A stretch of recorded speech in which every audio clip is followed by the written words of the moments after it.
Hey, what's up? It's your boy Sam Malloy here with the SIM card. The reason I have this SIM card is because I haven't uploaded in a couple of days, so I deserve the SIM card. But today, we're having another first round matchup, quite a dream matchup of this bad motherfucker tournament. As we see, Tony Ferguson won the last fight. If you haven't seen that video, it's crazy. And what we have up here today is a dream fight that every UFC fan wants to see. Nick Diaz versus his brother Nate Diaz. And if you know the Diaz bros, this is going to be a stand and bang warfare. Now this is an MMA fight. It's not stand and bang, but it's going to be stand and bang pretty much the whole time if we know the Diaz bros. If it isn't, I'll be shocked. By the way, like the glasses, boys. Like them. Thanks, I like them too. But sorry for not uploading recently because I've been bored during quarantine. I'm just fucking, I don't know. I just don't feel like doing anything. Being a lazy piece of shit. But anyway, if you can't tell, my screen is right here. Sorry. It's right there, so I'm not going to be looking at you guys the whole time. I'm going to try to be commentating the fight over here. So, if that's better for you. Alright. And, looks like here's what's going to happen. We have Nick Diaz. Nick Diaz is known for his strong boxing and his jiu-jitsu skills, while Nate Diaz is also known for his strong boxing and jiu-jitsu skills. But the thing that the Diaz brothers are known for the most is their conditioning. I don't know if this is true, so don't take this to heart. But I heard there's a story of Nate Diaz who one of his girlfriends killed herself, and he promised that when he was training to become an MMA fighter, and he promised that he'd become one of the greatest MMA fighters of all time, and ran to her grave and back every day. And now they use marathons as part of their conditioning. The Diaz bros they're not as crazy as Tony Ferguson, but they just don't get tired. They have some of the best gas tanks in the entire UFC. I think right behind Tony Ferguson. Now, as if you're an MMA fan, you know Nick Diaz got arrested for weed, which is kind of ironic because I'm uploading this on 420. But he got not arrested. He got banned for 5 years for weed, which is ironic because Nate Diaz smokes it at the all workouts now. But so he got screwed over by the Nevada Athletic Commission, and he got suspended for 5 years for weed, and ruined some of the best years of his life. Well, Nate Diaz is still a competitive fighter. He's going for he's fought Conor McGregor twice. He just had a war against Jorge Masvidal, and jiu-jitsu black belt, excellent submissions. But I have a feeling this won't be going to the ground unless the UFC game is really unrealistic. Because the Diaz bros have said multiple times that they hate when people run away and use leg kicks. They'd rather just stand up and fight right in front of you. So this is gonna be a warfare. And not only do these guys have great conditioning, but their chins are rock solid. It is almost impossible to knock either one of them out.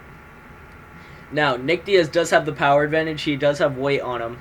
I believe they're about the same height, but he does have a lot of power on him. Nate Diaz does not look like it, but he does have power, but not nearly as much as his brother. They're more wear-down kind of fighters, where you just like punch, overload your opponent, and just wait for they give up. Now, since this is 420 day and I'm uploading this on 42020, I have a crazy story about Nick Diaz. I don't know who he was fighting, but if you know jiu-jitsu, a go-go plata is one of the most complex submissions you can possibly set up in a jiu-jitsu match. And Nick Diaz submitted a pro MMA fighter with a go-go plata while being high, because after the fight he tested for so much marijuana that he had to be high while he was fighting. And that's one of the legendary stories about Nick Diaz. The Diaz bros are killing it. If you don't know, Nick Diaz is the person who's quoted for "Don't be scared, homie," and Joe Rogan podcast all day, all night. But these two fighters are known for their conditioning and shins, so let's see how this goes. I apologize for not uploading soon. I mean, in a consistent schedule. I just lost motivation. Nate Diaz has one of the most unathletic looking bodies, but is one of the most athletic people in the UFC. They have Diaz Levine, or however you say that. Of course the Diaz bros don't touch gloves. That's just not in their DNA. They never touch gloves. Even if it's their own brother they're facing. See? I switched up the camera to make it a little closer because I knew this was going to be stand and bang. Look up good boxing. The old Stockton slap. Which, if you don't know about the Diaz bros, they invented that move. That's what they call it. Because they're from Stockton. And there's nothing special about it. It's just slapping them in the face. Diaz is famous for... Nate Diaz is famous for doing it to Conor McGregor. And Nick is famous for doing it to one of the greatest fighters of all time, Anderson Silva. Just slapping the shit out of him and taunting in the middle of the cage. This is what we always expected from the Diaz bros. Just solid boxing from both. That 1-2 combination by Nate is... Oh, Stockton slap. But that, as I was saying, that 1-2 combination from Nate is really good animation. But that 2-2-1 jab straight combination by Nick, that's deadly. Good boxing. That's what we expect. There's not going to be a lot of kicks from these two. It's just going to be solid boxing on the feet. Nice overhand. Chest game. I like Nick Diaz's stance a little bit more. He's got his hands up in a boxing stance. As Nate's more relaxed, he's more go with the flow. Which these two gentlemen, two excellent fighters, will be remembered for their antics in UFC history. Nate Diaz is also famous for getting a triangle choke and going like this. Flipping off the person he's choking and flipping off the fans while he was choking out his opponent. And they tapped. He tapped while flipping him off. Oh, nice Muay Thai clinch. Nice block by Nick. Anyway, back to the fight. Look, they're clinched up. Alright, single collar. No dominant position by either man. Nate looking to secure a nice Muay Thai clinch. Gets it. Breaks the clinch. Back to boxing. See, I don't know. I feel like this fight could either end very quickly or it could go the full 5 rounds. Because both their conditionings are great. But you can't... And their trends are really good, but you can't stand the Diaz punishment for long. It's just hard. It's almost impossible. So I'm wondering how this will go. Nice boxing. Looks like he was going for a spinning back fist. Shout out Chael Sonnen. If you get that joke, leave it in the comments. Oh, rip into the body. Nice overhand. Looking for a straight. Low straight. I am awful at striking this game. Nice teep kick, I believe. Overhand hook. Straight. Woo. These Diaz bros are known for their boxing. Ooh, uppercut. Sorry if I'm getting it wrong. I'm just calling what it looks like. Looks for a hook uppercut combination. That 1-2 by Nate is deadly. It is one of the fiercest combinations in the game. I don't know why, but his animations just fit that 1-2 is so good. See, look at the replays. I'm telling you, that 1-2 and then he has the hook on. That's a deadly combination. Just goes out of the pocket. Nice knee to the body as Nick was going for the Stockton slap. Getting slapped in the face hurts. And it's really disheartening when it happens to you in an MMA octagon. But something that gets underlooked by the Diaz bros is Nate's excellent jiu-jitsu. As I said earlier, he's a black belt. And if you don't know, that's one of the highest forms like a regular human can get at jiu-jitsu. No touch gloves because Diaz bros do what they want. Spinning kick to the body. Sorry, I don't know all the kicks perfectly. Roundhouse.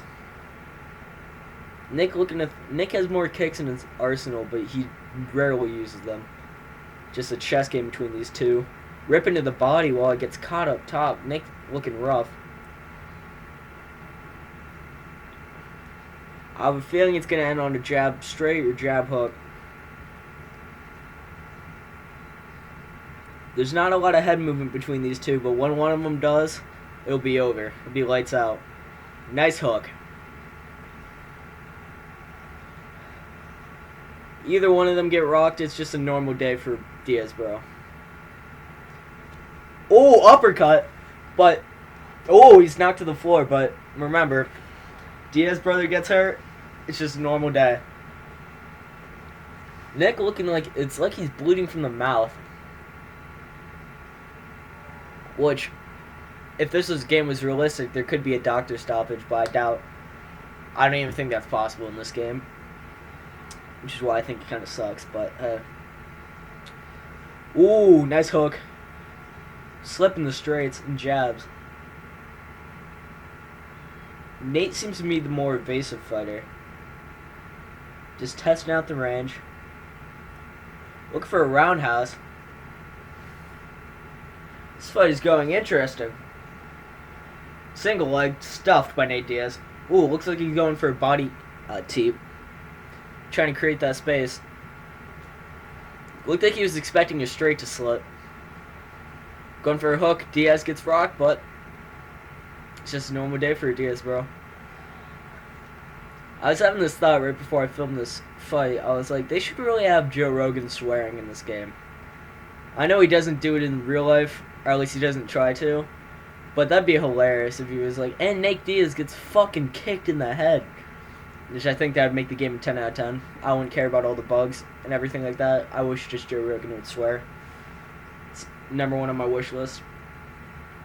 But as you saw on the main menu screen, this tournament ended...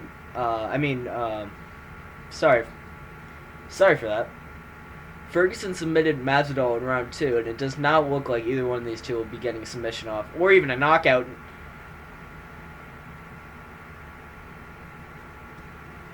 Oh! Big shots. Oh, big shots firing back and forth. The Diaz bros. Oh! Nick! Well, I guess I'm wrong. Oh my lord. And Nate Diaz, out of either one, he knocked him out. I thought if Nate was going to win, it was going to be by submission, but he just took the punishment and just rocked his brother. That is amazing. Right at the end of round 2. I literally said that it's not going to end in round 2. But look what happened. Anything can happen in the bad motherfucker tournament. So Tony Ferguson and Nate Diaz move on to the second round. Now, the next fight that's going to be coming up is Crow Cop versus Bruce Lee, which those are two of the best kickers, best kickers in history. So we'll see how that goes down. Nate Diaz, the signature celebration. Double flex. But, thanks for enjoying the video. I'm going to head out. See y'all, boys. Love you. Have fun in quarantine.